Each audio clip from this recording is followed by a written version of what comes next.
Do you remember your first job ever? Your first paying job? Oh, my first paying job? Yeah, I was a clubhouse attendant and a bat boy for the Texas Rangers. So I probably had a job before that. I don't know if it was an official job. Okay. Where I worked in the clubhouse for my dad, and he would pay me out of his pocket. But at that time, I was 5, 6, 7 years old, and that was cleaning shoes and picking up dirty laundry in the visiting clubhouse in old Arlington Stadium. It was a remodeled AA stadium, and but we had a lot of great times there.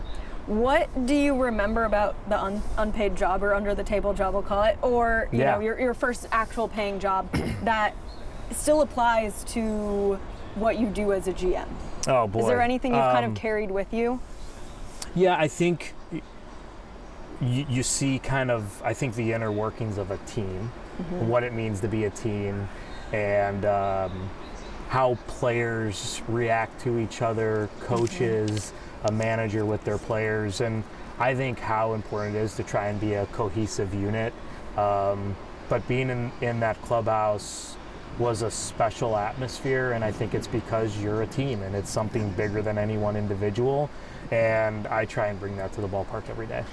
Did you also realize that a team isn't necessarily just the players and coaches, that it's so many of the positions that get overlooked and people don't really think about them? Yeah, so I absolutely, I think, look, at the heart of everything is our players, right? They're what the organization's all about and their connection to our fan base. But yeah, look, working in the clubhouse, I kind of had a running joke. I wanted to be the best bat boy in the league. And so I took my job very seriously, and you definitely get an appreciation for the support staff, the medical staff. They're there every day, the clubhouse staff. Baseball operations has grown so much. Business operations has grown so much. But you get to the stadium early and you see the people cleaning the stands, and knowing that, you know, everyone is sacrificing their time to be at the ballpark and helping create a first-class organization. So you definitely appreciate so many other positions that maybe other people don't see. Yeah, I think people just overlook a lot of those, right? Like, I mean, it's easy. You do that in any industry, really, not just baseball. Yeah. What did you ever want to be when you were like a kid? What would you say? What was your dream job when you're, you know, in kindergarten and you draw the picture of what I you wanted to play. Okay. I loved playing baseball, and there's still days like this. I mean, this is, I think, the most beautiful stadium in the league in baseball, and you know, I sit out here and think, like, man, it'd be nice to kind of go to shortstop and make that backhand play right now. So that was my dream, was to be a player, and it probably ended a little quicker than most, growing up in the clubhouse and seeing kind of what it took to be a major league player, and just how unbelievably gifted and talented these players are. Yeah. And so I learned pretty quickly it wasn't going to be something for me, but I still enjoyed playing. I played through high school and had a decision to make on whether I wanted to continue to try to play collegiately, where I knew I probably wasn't going to have a professional career, or just continue to work in the game. And I chose to continue to work in the game, and I was fortunate to do so. Well, I mean, I know you come from a baseball family, but a lot of times, you know, when kids, their parents work in an industry, they kind of want to go the opposite direction because they want to make a name for themselves in something else. What was it about baseball that kind of hooked you and has kind of kept you? There's nothing like the energy in a full stadium, playoff time, and one thing I like doing is at a big moment in the game, you know, late in the game, and we have runners on base, and boom, the ball's hit off the bat, and you start to see it go to the gap, and you know you're about to take the lead. And most everyone, I'd say 99.9% of the stadium, is looking at the field, watching the runner maybe around third base. I like looking at the stands and seeing the reaction of the fan base, and I just think the energy and life in the stadium, it kind of became a little addicting to me. And then the other part too is it's very competitive. You know, I knew I wasn't talented enough to compete off the field, so the idea of competing or compete on the field, the idea of competing off the field in the front office was really the next best thing. Yeah. What how are you feeling? I know you did a slew of interviews kind of right when you first got the job. I'm sure it takes some time for it to set in. I know kind of what you said when you walked up here. It still doesn't really feel real. But now you kind of maybe gotten your feet under you a little bit into the swing of things. How are you feeling? A little tired with a 9-month-old, but other than that, the job's been great. And I think one of the reasons it's been so great, what's been really eye-opening is just the amount of support around the city.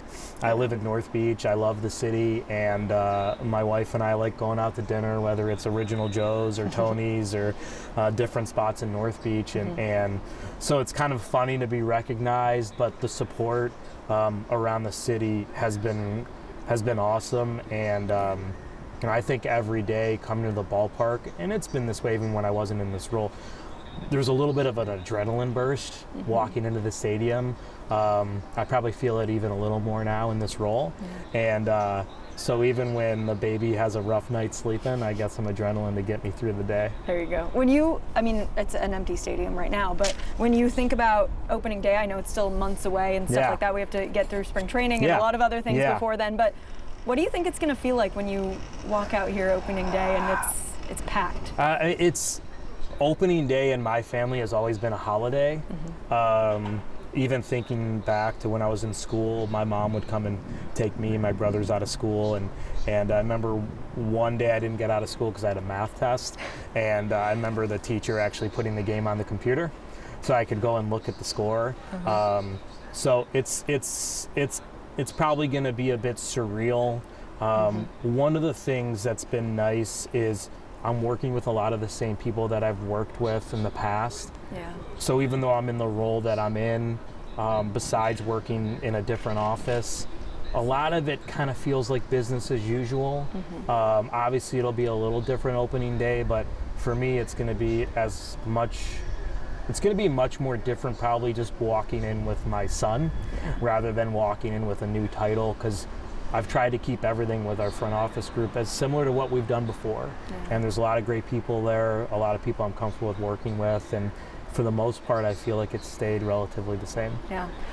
When you get a job like this, I'm curious, like, what's the reaction? Like, did you cry? Did you scream? Like, what do you do? I didn't cry. I did get a Buster hug that I initiated, so I did get that, but maybe giddy is the best word. Definitely surreal, and I think the next feeling was I just wanted to call the people that I'm close to, people that have invested their time and effort in me, family, friends, people that I've worked for, and share the news with them, and I think getting their reaction was maybe one of the more rewarding things I've got to experience in my life. Who has had the biggest impact on your career, other than kind of the obvious people? Is it like a high school coach or a teacher? No, I mean, I think, well, look, the obvious, my parents, and I have 3 older brothers, and they've served as role models. And then beyond that, very fortunate to have worked with Doug Melvin in Milwaukee. He was the general manager there. He was the general manager in Texas and won 3 division titles in Texas. Organization had never gotten to the playoffs. He went to Milwaukee, another organization, had a long playoff drought, got them there. And so he was just a huge influence. Some other people in Milwaukee, Gord Ash was our assistant GM. I'm still very close with both Doug and Gord. We had a scouting director, Dick Roach. Still very close with him. He was the scout who signed Derek Jeter with the Yankees, and really countless others. And it's one of the great things about this sport.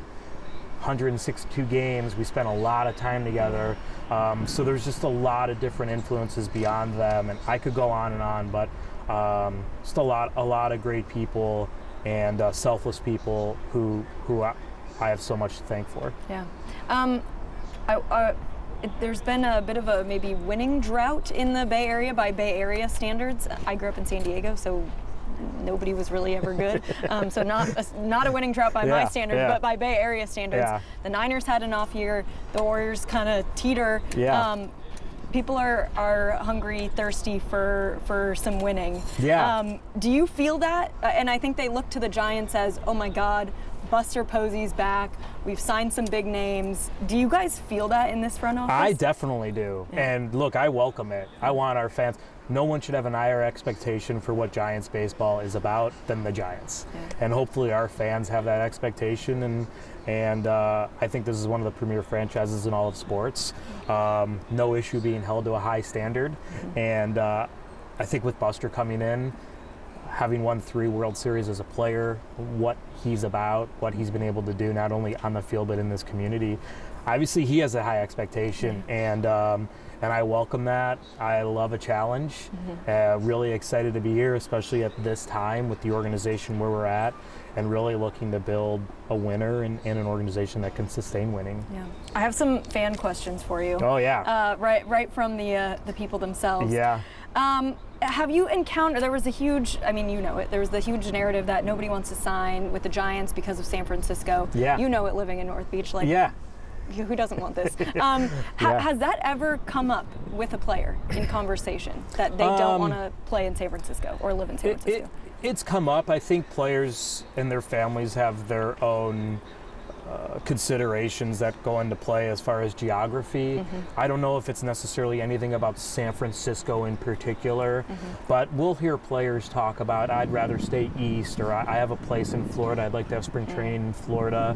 And some of those things, those might be hurdles you never get over, but I think the perception of San Francisco, that's a hurdle I'm anxious to get over because I believe in the city, and I love the city. I got married in the city, we had a baby in the city, my wife and I, we raised our son in the city, and so I've taken a much more personal approach when we talk to agents and free agents, and I think Buster's taken a professional approach about what he expects this organization to be about, and we feel fortunate to get Willy Adames and Justin Verlander, mm-hmm. 2 players that hopefully scream out to Major League Baseball that San Francisco is very much a desirable place to play. Yeah, no, absolutely. I live in the city too, so I understand it's that. Great. Yeah. I'd put it up against any city. Being from San Diego, I'm like, yeah, same. Like, I put it up against San Diego, people call me crazy. What is the plan in general? Some fans I talk to say they feel like it's a rebuilding period, but team has also made some pretty big signings. Obviously, you mentioned 2 of them. Where do you kind of grade that? I would never call it a rebuild. I think as far as a plan, a general plan, Buster's talked about it. I've talked about it. This has been an organization that's had a lot of success based off of their pitching and defense, mm-hmm. and I think that's going to be our North Star going forward.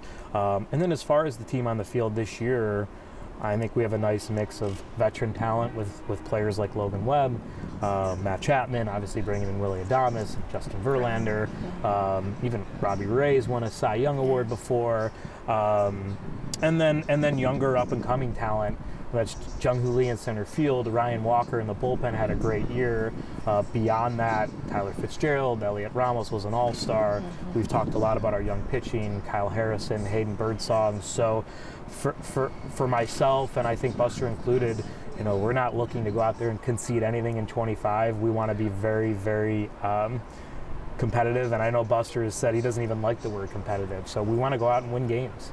And we're excited about not only the young talent, but our veteran talent. This is a short question, but I am curious to hear your answer. How do you compete with the Dodgers? Look, I think it starts with focusing on the Giants. Mm-hmm. I kind of joke. I have 3 older brothers, and I can't be any one of them if I try. My goal is to be the best version of myself, and that's how I look at our club, is how can we put the best version of the Giants on the field. Yeah. We have this beautiful ballpark. It plays very well to pitchers, and us pitching well here is going to go a long way to us competing not only with the Dodgers, but every team. But really trying to identify, let's form our own identity. Who are we? What makes us maximize the resources we have, the ballpark, the city, and just having this clear view of this is who the Giants are. I think that was here for such a long time, and no reason it can't be here going forward. I guess to that point, how do you put easier for me to ask than probably for you to answer, but how do you put a more consistent winning product on the field? So I think, and it's a little cliche, but it starts with drafting and developing players. So we look at the championship teams that were here before, and Kane, Lincecum, Bumgarner, Posey, Crawford, Belt, these are all players that were drafted and developed by the Giants. So I think at the heart of who we are and what we're going to be, it has to start there. And I think we've built a nice little nucleus going forward with Kyle Harrison, with Hayden Birdsong, Landon Root, Mason Black, Bryce Eldridge, other players that are coming that we're excited about. Elliot Ramos was a first-round pick. I wasn't even with the Giants at the time. So sometimes it takes a while, takes some patience, and but without a doubt, drafting and developing, having players come from within is going to be the best way for us to sustain success. Yeah. Just one last question, and it doesn't really have anything to do with baseball. Yeah, great. We talked about when you walk out here opening day and your son and stuff like that, more so than Giants fans, at the end of your career, whenever that is, what do you want your legacy to be to your son, how you handled this role?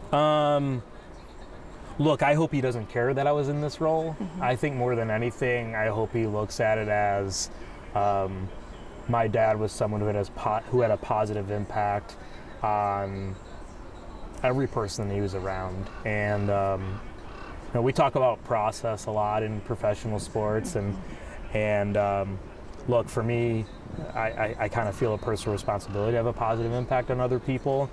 When we talk about winning on the field, I think it starts with people. And if I'm doing that and having a positive impact on our front office, hopefully that makes all of us better at our jobs, and it trickles down to us finding the best players, developing the best players, finding players that our fans take an interest in who they are, and puts an entertaining product out there for our fan base as well. So I hopefully he looks at it and says, yeah, Dad was a good guy, treated people well, and made a positive impact on everyone he came in touch with.